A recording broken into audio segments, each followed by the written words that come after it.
자리에 앉으셔서 함께 말씀 보겠습니다. 오늘 같이 보실 말씀은 로마서 6장입니다. 로마서 6장입니다. 신약 성경 246쪽입니다.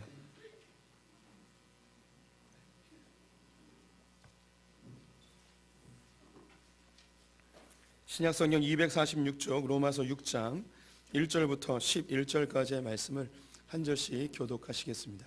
로마서 6장 1절부터 11절 교독합니다.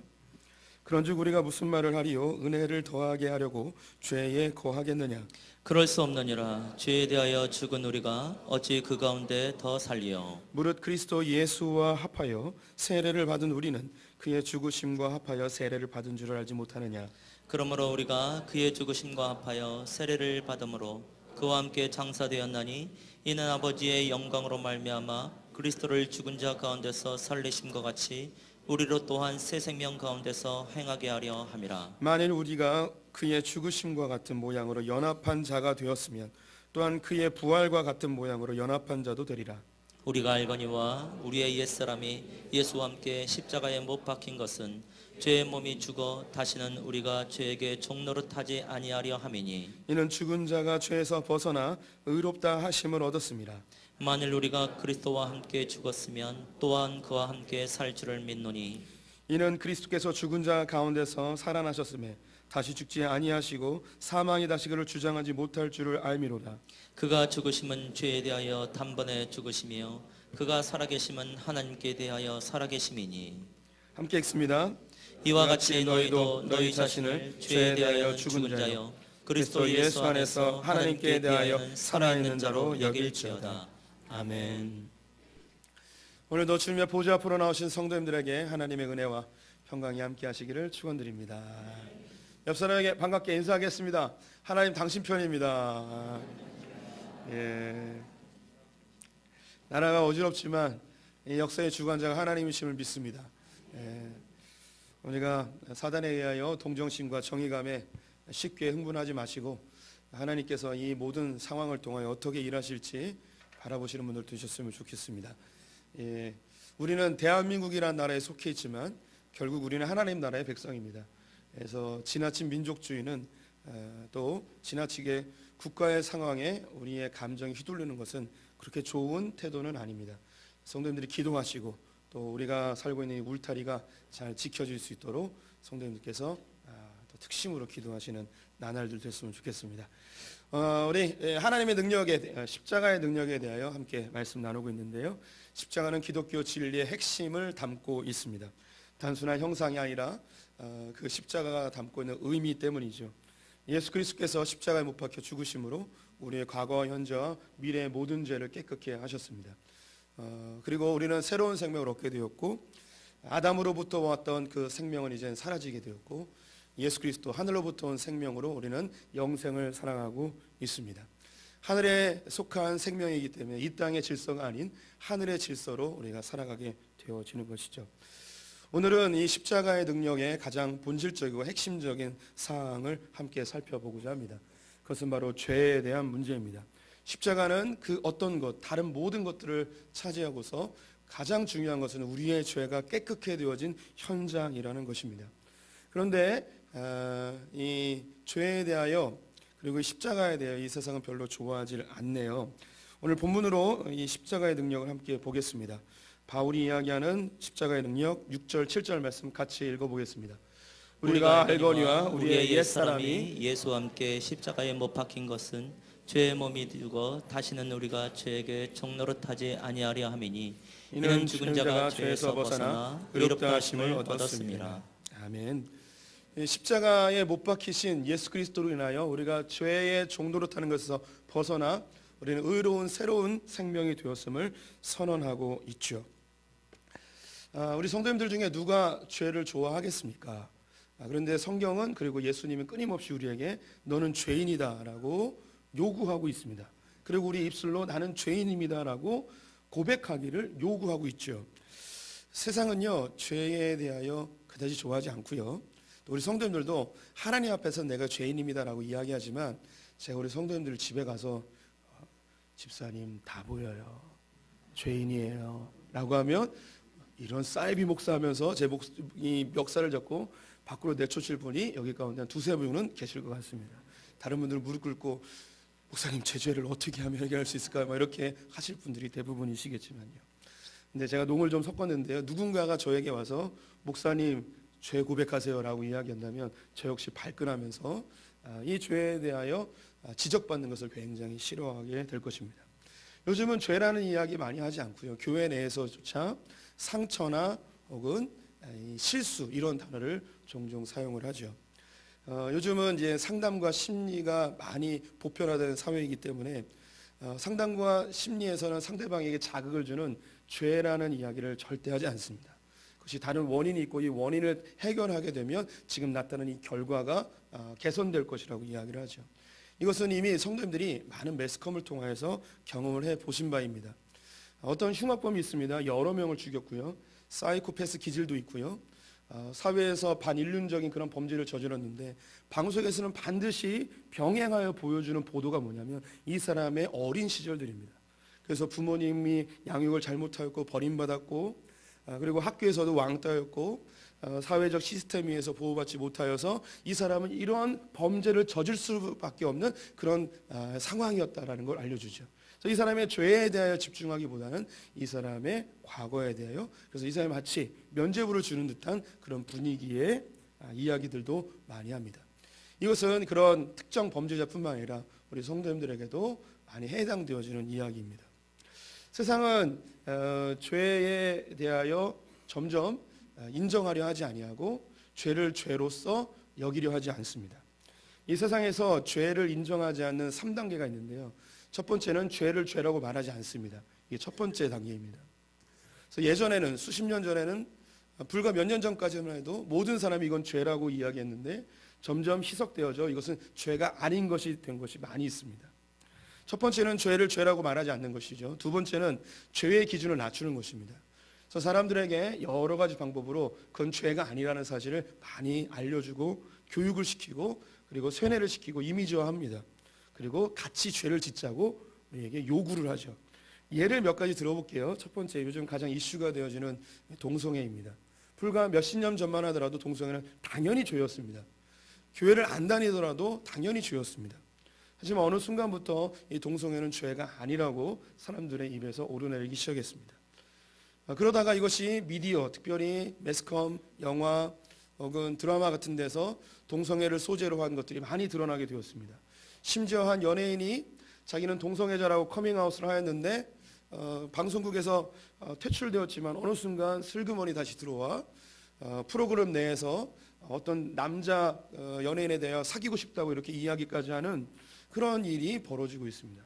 그래서 사람들의 기준은 점점점 낮아지고 이건 인권이고 문화이고 사람이 사람을 사랑하는 것은 결코 잘못된 것이 아니다라고 이 죄의 기준이 점점점 줄어들죠. 그리고 주변 사람에게 너도 한번 해보라고 권유합니다. 사춘기 시절이 되어지면 호르몬 작용에 의해서 거의 대부분의 사람들이 내가 남자인지 여자인지 약간의 혼란기를 겪게 되어집니다. 저는 인상은 굉장히 과격하게 생겼지만 그 심정은 너무나 여리고 고운 그런 여성과 같은 그런 성품을 가지고 있답니다. 사실 저도 중학교 시절에 여자로 태어났으면 좋았겠다라는 생각을 했고요. 남중남고를 다니다 보니까 여성을 만날 일이 없어 남자를 좋아하기를 마치 그 어떤 여인들보다 더하였던 시절이 실제로 있었습니다.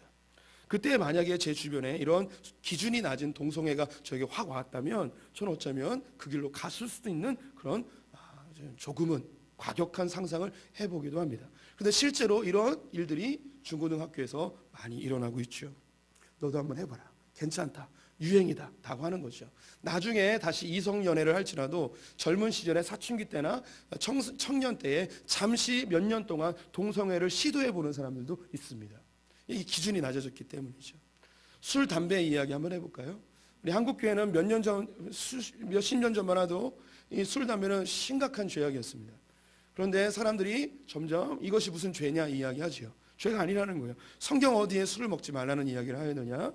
예수님도 술 먹었고 제자들도 먹었고 바울도 디모데에게 술 먹으라고 이야기하였는데 그것이 무슨 죄냐? 그리고 서양에 있는 많은 교회들은 목사님들도 술, 담배 다 하는데 왜 우리에게 못하게 하냐라고 이야기를 합니다. 하지만 이 기독교 역사 속에서 경건한 그리스도인들은 이 술과 담배가 우리의 영적 생활에 어떤 도움도 주지 않는다는 걸 알기 때문에 경건한 그리스도인들은 예전부터 이것을 금해 왔습니다. 특별히 한국적 사회에서는 초기 선교사님들이 한국의 고질적인 병이었던 술과 담배와 첩질과 도박을 반드시 근절해야겠다는 특별한 사명이 있었습니다. 이것은 우리 한국적인 이 성향이 뭔가 하나에 심취하면 몰입하는 경향 때문인 것 같기도 합니다. 이게 점점점 흐려지고 한번 해보라고 이야기합니다. 그래서 사람들에게 막 교훈을 하죠. 한두 잔은 괜찮아. 한두 잔은 취하지만 않으면 돼. 밖에서 먹지 말고 집에서 먹으면 돼. 어른 앞에서 먹는 건 괜찮은 거야 라고 하는 거예요. 밥 먹여서 먹는 건 이건 술이 아니고 이거는 보약이야 라고 하면서 한 잔씩들 하게 되어지죠. 그래 너도 한 잔 해라 하면서 권하죠. 사회생활 해보신 분들 많이 있을 거예요. 사회 초년생 때에 굳센 믿음 가지고 내 절대 술 담배 안 한다 하지만 직장에 가면 꼭 억지로 먹이는 분 있죠. 한 잔을 얻어 먹었어요. 알고 봤더니 그분은 장로님이에요. 알고 봤더니 그분이 안수 집사님이에요. 꼭 이상한 게 자기 혼자 죄 지면 되는데 같이 죄 짓게 하기 위하여 마치 공범을 만들어서 이 마음에 있는 죄책감을 조금이나마 상쇄시키려고 하는 그런 욕구가 있는 것 같습니다. 도박도 비슷합니다. 도박은 죄가 아니라고 합니다. 그래서 기준을 낮추죠. 점 100원은 괜찮아. 점 100원은 괜찮아. 점 200원부터는 도박이야. 너도 한번 해봐. 저 칠 줄 모르는데 내가 알려줄게. 그냥 앉아만 있어. 그냥 돈만 걸면 돼. 하면서 우리에게 도박을 알려주죠. 이렇게 이 세상은요. 죄에 대한 인정하려 하지 않고 이 죄를 기준을 낮추고 많은 사람들에게 죄를 짓게 하여서 죄가 아닌 것으로 만들려고 합니다. 사람들이 왜 이 죄를 인정하려 하지 아니하고 죄를 죄라고 하지 않으려 할까요? 그 안에 있는 표면적인 것은요. 죄는 굉장한 쾌락이 있습니다. 다들 져보셨죠? 죄? 네, 죄는 즐거워요. 예, 즐겁지 않은 죄는 죄가 아니에요. 예, 죄를 지음으로 인해서 느끼는 쾌감이 있습니다.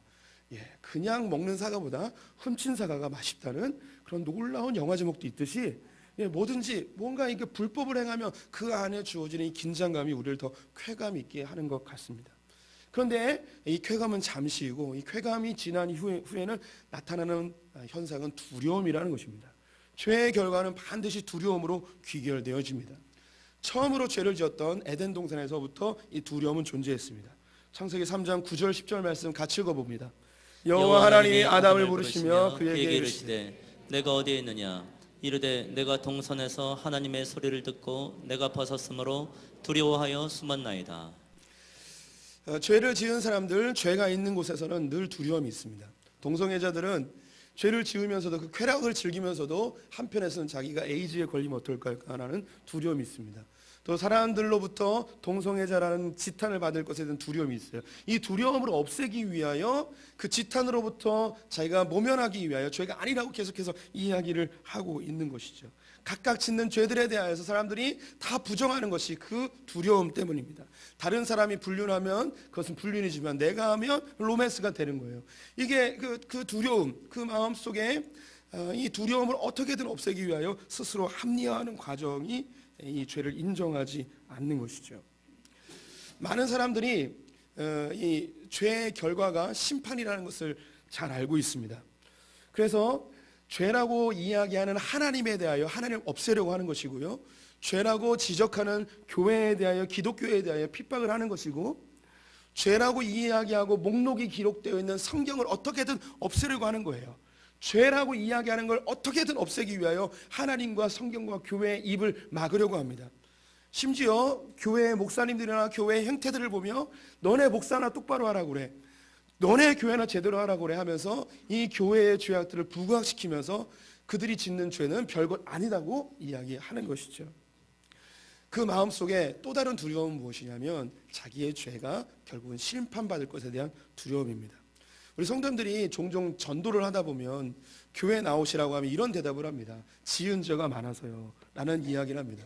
사람들이 의외로요 자기 죄가 언젠가 심판받을 것에 대한 또 드러날 것에 대한 두려움이 다 있습니다. 근데 기독교와 하나님에 대한 심각한 오해인데요. 요한복음 3장 17절 18절 말씀을 같이 읽어봤으면 좋겠습니다. 하나님이 그 아들을 세상을 보내신 것은 세상을 심판하려 하심이 아니요 그로 말미암아 세상이 구원을 받게 하려 하심이라. 그를 믿는 자는 심판을 받지 아니하는 것이요 믿지 아니한 자는 하나님의 독생자의 이름을 믿지 아니하므로 벌써 심판을 받은 것이니라. 교회에 나올 때, 하나님 앞에 나올 때에 자기의 죄가 드러날까 봐 두려워하는 자들이 있습니다. 심판받을 것에 대한 두려움이죠. 그래서 죄라고 이야기하지 않으려 하고 하나님이 존재하지 않는다고 이야기하고 성경은 거짓이라고 이야기합니다. 그 두려움 때문이죠. 그런데 하나님이 우리에게 선언하시는 것은 뭐냐면 우리의 죄를 지적하는 것은 내가 너를 심판하기 위해 벌 주기 위해서 죄를 지적하는 것이 아니고 그 죄가 무엇인지 깨달아 그 죄의 고통과 신음에서 벗어나게 하기 위하여 내가 그 죄가 무엇인지 알려준다는 거예요. 율법을 주신 이유는 뭐냐면 죄가 무엇인지 알게 하기 위해서라고 성경에 기록되어져 있습니다. 우리 성도님들에게 하나님이 죄책감을 주시기도 하고 죄의 목록을 알려주기도 하고 무엇이 죄라고 지적해 주기도 합니다. 때로는 목사나 어떤 강대상에 의하여서 그것이 죄라고 지적받을 때도 있습니다. 그때 우리의 마음속엔 찔림이 있고 때로는 부정하고 싶은 마음도 있겠죠. 우리 성도님들이 반드시 기억할 것은 뭐냐면 왜 하나님께서 죄를 지적하시는가? 나를 벌주기 위해서가 아니라는 거예요. 그 죄의 고통에서 벗어나 하나님의 구원에 자유에 이르게 하기 위해서라는 것입니다. 예수 그리스도께서 죽으심의 목적은 우리 성도님들의 죄를 깨끗게 하기 위해서입니다. 온 인류의 죄를 깨끗게 하기 위해서입니다. 이 세상은 각자의 나름의 방법으로 이 죄의 사슬에서 벗어나려고 합니다. 죄가 진짜 싫거든요. 우리 성도님들만 죄가 싫은 게 아니고요. 예수 안 믿는 사람도 죄 싫어해요. 죄를 안 지려고 어떻게든 해요. 그리고 죄를 지어도 죄가 아닌 것을 만들기 위해서 애를 쓰고 있어요. 좋은 변호사를 고용해서 죄가 아님을 입증하려고 무척 애를 쓰는 거예요. 죄를 싫어하기 때문에. 죄의 결과는 심판이고 형벌인 걸 알기 때문이죠. 그럼 사람들이 어떻게 이 죄의 고통으로부터 벗어나려 하는지 4가지 정도를 설명해 드리겠습니다. 첫 번째는 율법주의와 도덕주의입니다. 사람들 중에서 나는 하늘을 우러러 한 점의 부끄러움이 없다. 그리고 나는 착한 일을 많이 했기 때문에 천국에 갈 것이다. 나는 교회 안 다녀도 된다. 착한 사람은 천국 가기 때문에 하면서 자기의 선함을, 자기의 도덕적인 부분을 이야기하는 분들이 많이 있죠. 그래서 여기 한 가지를 더 질문하고 싶어요. 왜 그렇게 착하게 사시는지, 왜 그렇게 선한 일을 많이 하고 의롭게 살려고 하는지 묻고 싶어요. 그러면 그들은 왜 그럴까요? 이분들의 마음속에는요, 착한 일을 하면 좋은 일이 생기고 나쁜 일을 하면 나쁜 일이 생긴다는 그런 인과응보의 사상이 강력하게 내재져 있습니다. 그래서 선하게 사는 이유는 뭐냐면요, 내 가정과 내 사업과 내 자녀들에게 나쁜 일이 일어나지 않게 하기 위하여 자기가 선하게 살고 있는 거예요.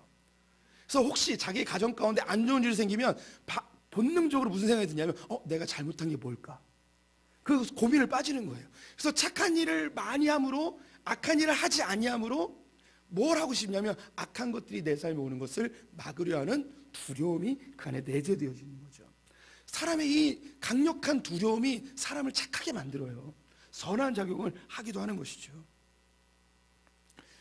제가 미국에서 2001년도에 동생이 결혼하는 관계로 6개월 동안 어학연수와 함께 아르바이트를 하며 지낸 적이 있었습니다.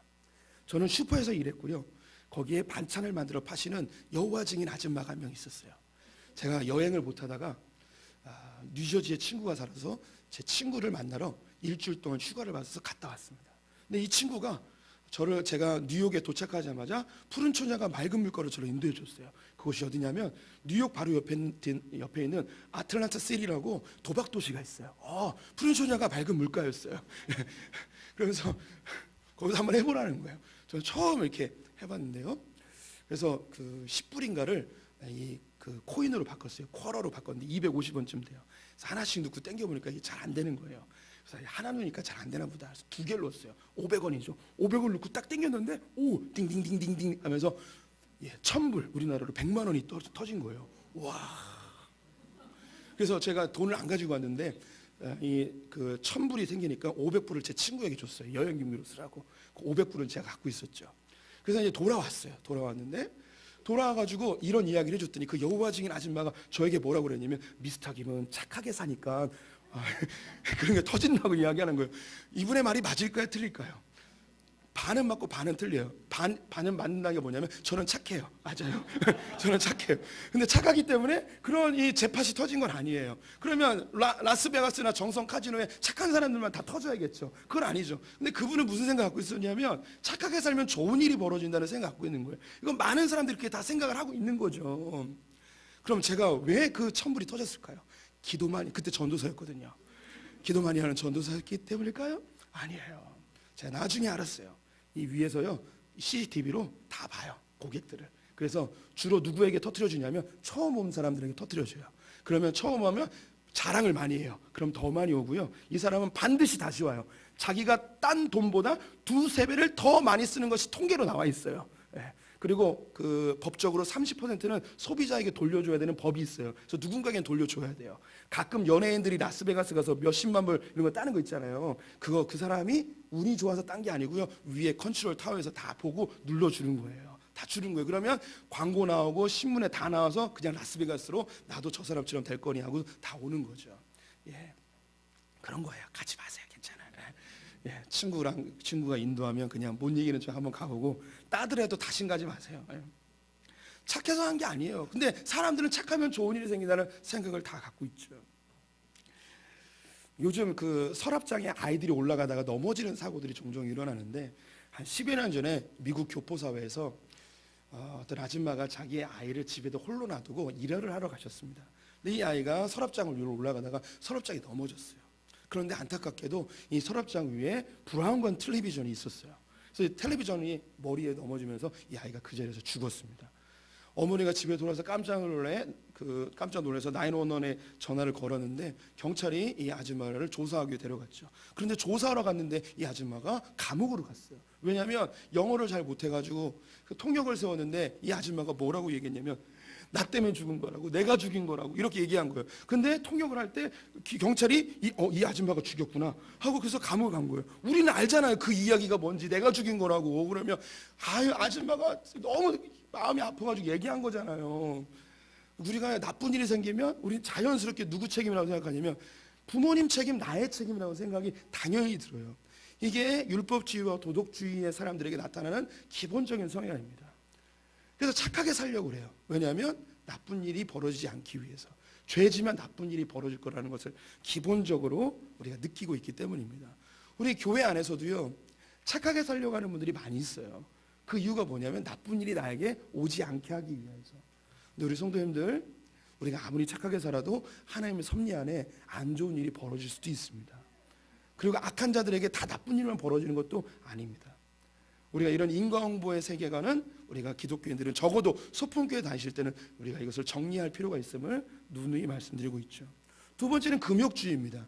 금욕주의는 뭐냐면 여기에 죄가 있어요. 근데 내가 이 죄 가운데 있으면 내가 연약하기 때문에 당연히 죄 짓고 범죄할 것을 알아요. 그러면 내게 형벌이 임할 것을 알기 때문에 이 죄에 대해서 멀리하고 싶은 마음이 있는 거예요. 죄가 있는 곳을 벗어나서 산속에 들어가 살거나 기도원에 살거나 수도원 같은 데서 살고 싶은 그런 욕구가 있죠. 기독교 안에만 있는 것이 아니고 불교나 힌두교에도 이 속세에서 벗어나 산골짜기에 들어가 수도하며 모든 욕망으로부터 단절하고 깨끗하게 살려고 하는 그런 욕구들이 있어요. 그 이유는 뭐냐면 죄지면 형벌이 임할 것을 알기 때문이에요. 우리 기독교는 이런 것이 좋은 걸까요? 기독교 역사 속에서 수많은 사람들이 이 수도원 가서 생활했습니다. 종교개혁과 함께 이 수도원을 다 없애버렸습니다. 왜냐하면 그렇게 들어갔던 그 수도원이 더 범죄의 소굴이 된 것을 우리는 역사를 통해 알고 있습니다. 저도 젊은 시절부터 이 죄와 싸우려고 무척 애를 썼습니다. 근데 죄의 문제 해결이 안 되는 거예요. 세상에 나가서 사는 게 제가 자신이 없었어요. 그래서 제가 어떤 결단을 했냐면 내가 기도원 관리인이 되어야겠다. 그래서 기도원을 다니기 시작했습니다. 놀라운 일은 세상보다 더 더러운 게 기도원이더군요. 왜 이렇게들 싸우고 왜 이렇게들 화목이 안 되는지, 은혜는 지들 혼자 다 받고선 싸우기는 지들만 더 싸워요. 그래서 기도원도 똑같구나. 여기도 작은 사회이구나. 여기 있으나 사회에 있으나 똑같구나. 내가 이럴 바는 그냥 사회로 다시 돌아가겠다라고 해서 기도원에 안 들어가게 되었습니다. 우리 성도님들이 이름을 대면 알만한 어떤 교회가 있어요. 그 목사님이 간증집을 냈는데 그 간증집 내용에 뭐라고 쓰여있냐면 자기가 7개 간음죄를 범하지 않기 위하여서 거세를 했대요. 생식기를 잘라버렸어요. 농담 같죠? 진짜예요. 비뇨기과에 가서 의사 선생님한테 자기 성기를 잘라달라고 얘기했어요. 의사 선생님이 수차례 만류했습니다. 절대 그러지 말라고. 그런데 이 목사님이 그걸 잘랐어요. 그러면서 거기 간증집에 자랑해요. 자기는 거세를 해서 칠계를 범할 일이 없다고. 그런데 성도님들, 육체로 범죄하지 않는다 해서 그 마음으로 짓는 죄는 어찌하렵니까? 제 후배 중에 아버지가 목사님이었어요. 근데 이 목사님이 칠계를 범하고 도망을 가버렸어요. 이 아들이 큰 충격을 받고 이제 신앙생활을 해 나가긴 하는데, 이 친구한테 마음속에 있는 깊은 고민이 뭐냐면, 아버지가 그런 칠계를 범했기 때문에 자기도 똑같은 이 피가 있기 때문에 똑같은 죄를 질까봐 이 세상에서 나가 사는 것이 너무 두려웠어요. 그래서 뭘 하기로 결정했냐면 신학교에 가기로 결정했어요. 그러면 조금 더 자기가 거룩하게 살 거라는 기대감이 있었죠. 신학교에 갔는데 자기의 그 20대 초반의 젊은 혈기와 정욕을 어떻게 이걸 제어를 할 수 있겠습니까? 그럼 이 정욕이 일어나니까 내가 이렇게 해서 전도사가 됐다가 큰 난리가 나겠구나 하면서 신대원에 가지 않고 신학을 미적미적 하다가 20년의 세월을 보내버렸어요. 전도사도 안 되고 사역도 못하고 신대원도 못 갔어요. 더 문제는 뭐냐면 이 친구가 결혼을 안 해요. 왜냐면 자기가 결혼했는데 똑같이 칠계를 범할까 봐. 그래서 이 두려움 때문에 결혼도 안 하는 거예요.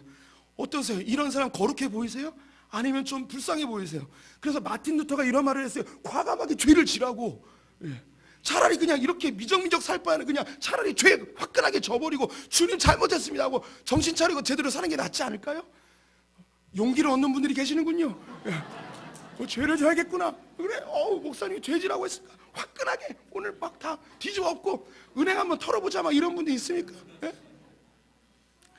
귀 있는 자는 구별하여 들으시기 바랍니다. 이 금욕주의가 우리의 삶을 망쳐요. 죄에 대해서는 여전히 두려워하게 하고 우리의 삶은 황폐하게 만드는 게 금욕주의입니다. 세 번째는 종교 중독입니다. 종교 중독이라는 것은 우리의 신앙생활이 이 십자가에 머물러 있는 거예요. 즉 회개에 머물러 있는 거죠. 한국교회는 한참 이런 십자가에 머무르는 종교 중독에 걸려 있었습니다. 어떤 거냐면 교회 올 때마다 전부여 의지 없어 나 같은 죄 이렇게 하면서 내가 지은 자그마한 죄악에 대하여 하나님께 회개하는 기도 너무나 소중합니다. 그런데 그 마음 깊이에는 정말 하나님 앞에 회개하는 마음보다는 눈물 좀 흘리고 펑펑 울어야만 내 마음이 하나님 앞에 깨끗하게 씻김 받았다는 이런 마음이 있는 거예요. 마치 미신적인 마음. 그래서 자그마한 죄악도 그냥 넘어가지 못하고 죄에 억눌려서 신앙생활이 발전적으로 나가는 게 아니라 늘 십자가에만 머물러서 내 죄 하면서 죄에만 머물러 있는, 그것이 마치 거룩한 잘된 신앙인 것처럼 착각하는 사람들이 많이 있습니다. 제 친구랑 중학교 3학년 때 예배를 마치고 계단으로 내려가는데 이 친구가 올라오는 사람과 어깨가 부딪혔어요. 그래서 성경책이 뚝 떨어졌어요. 근데 갑자기 이 친구가 바닥에 꿇어앉더니 막 기도하는 거예요. 성경책 붙들고. 얘 왜 이러지?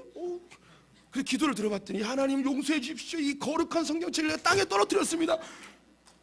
성경책을 종기 여기는 마음은 좋지만 이 성경이 종이 쪼가리가 뭐가 중요한단 말이에요. 이 안에 있는 말씀이 중요한 거죠. 떨어뜨리면 어떡고 찢어지면 어떡해요.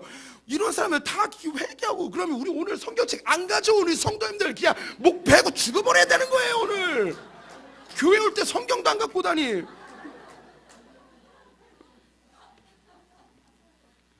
이런 거 아니죠. 이런 게 우리 성도들 자녀들 양육해 보시면 애가 뭐 잘못했어요, 혼냈어요. 그럼 얘가 집에 방에 들어가서 좀 이렇게 쪼는 듯하게 좀 재추추하면서 공부에 약간 집중하는 듯하고, 그런데 귀로는 다른 음악 듣고 있는 거 알죠? 근데 그게 좀 이제 뭔가 긴장해 있는 모습을 보면 그래도 흡족하죠. 그 다음날 아침에 일어나서도 좀 밝게 웃으면 좋지만 그래도 좀 시무룩한가 그런가 보다라고 생각을 하죠. 근데 그 다음날도 그러면 부모님 어떻겠습니까? 내가 얘 주눅 들으라고 혼낸 거 아니잖아요. 그 죄에서 벗어나서 잘못된 행동 고쳐가지고 아빠 엄마랑 다시금 잘 지내보자는 거 아닙니까? 그런데 그거 그렇게 죄에 눌려가지고 혼난 것 가지고 끙끙 매면서 나 왜 이랬을까 이렇게 하면 그게 무슨 자식이겠습니까? 하나님이요 우리를 대하실 때 그 아버지처럼 대하는 거예요. 우리 혼내기도 하고 죄에 대해 지적하시죠. 지적하는 이유가 뭐예요? 그 죄에서 벗어나서 아버지와 다시금 잘 살아보자는 거죠.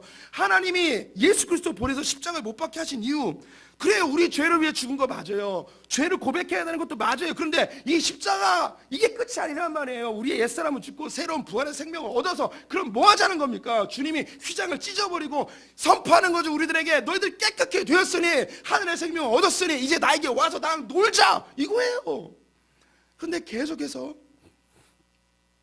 그 죄에 짓눌려서 10년 전 20년 전 죄에 억눌려서 여전히 하나님께 나가지 못하는 자그마한 죄악들에 대해서 너무 지나치게 집중하여 하나님의 풍성함을 잃어버리는 사람이 의외로 많이 있습니다. 주님 십자가에 지신 이유는 우리의 죄를 깨끗게 하시고 우리로 주님의 보좌에 앞으로 나아가 주님과 먹고 마시며 사귀게 하기 위함입니다.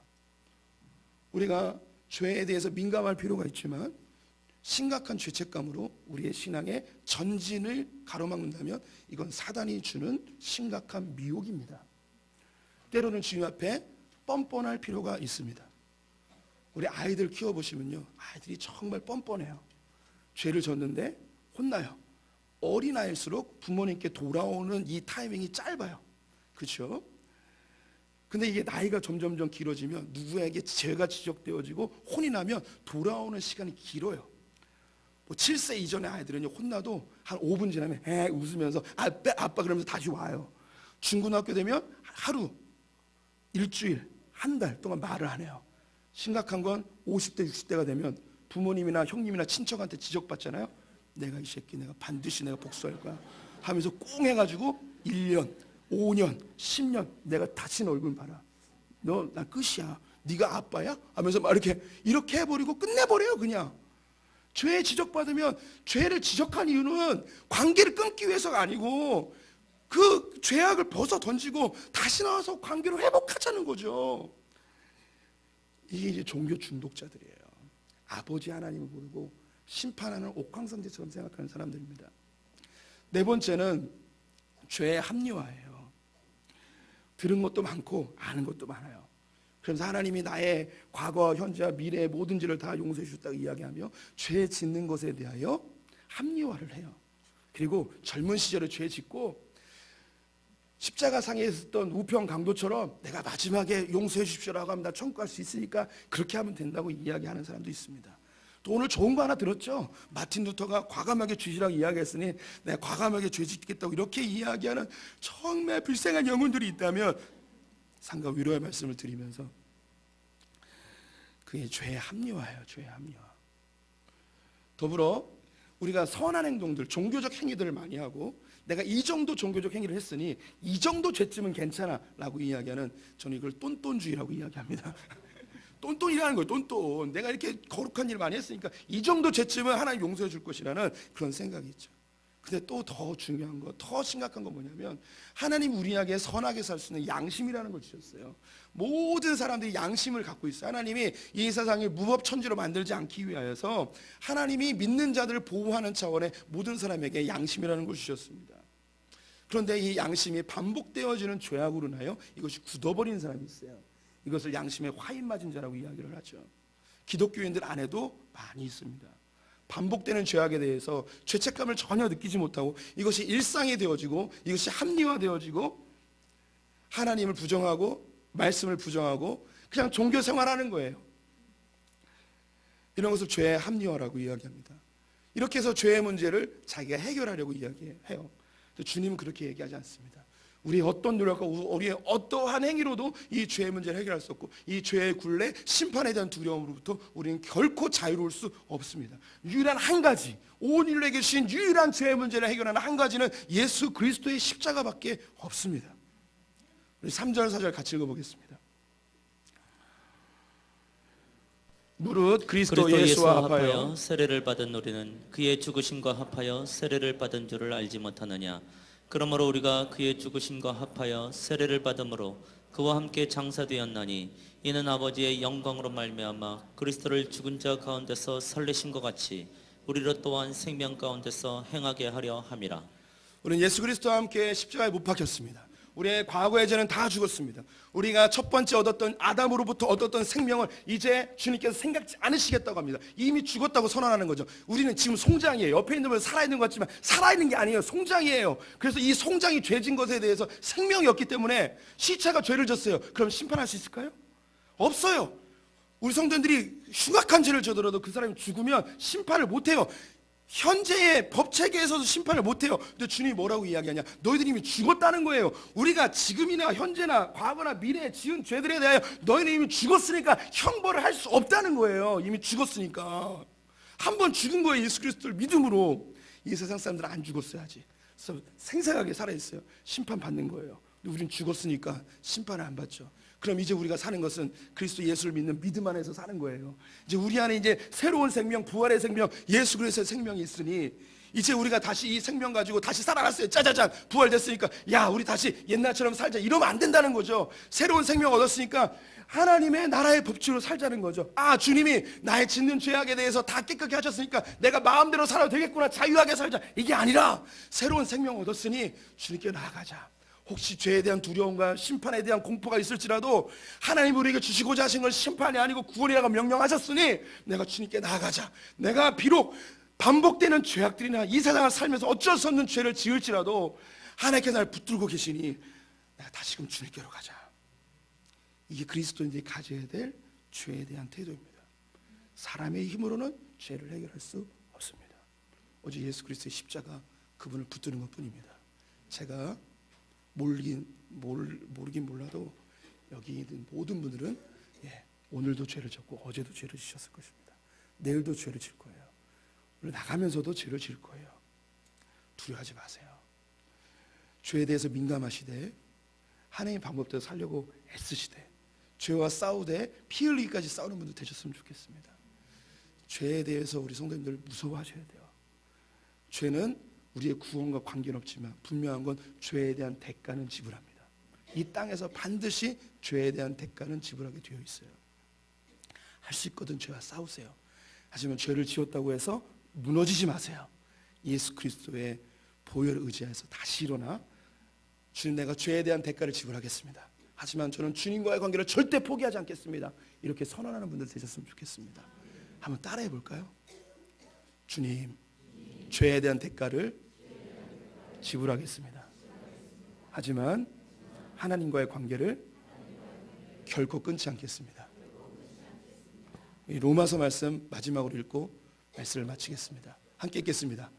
누가 등이 하나님께서 택하신 자들을 고발하리요 의롭다 하신 이는 하나님이시니 누가 정직하리요 죽으실 뿐 아니라 다시 살아나신 이는 그리스도 예수시니 그는 하나님 우편에 계신 자요 우리를 위하여 간구하는 자시니라. 내가 확신하노니 사망이나 생명이나 천사들이나 권세자들이나 현재일이나 장래일이나 능력이나 높음이나 깊음이나 다른 어떤 피조물이라도 우리를 우리 주 그리스도 예수 안에 있는 하나님의 사랑에서 끊을 수 없으리라. 아멘. 기도하겠습니다.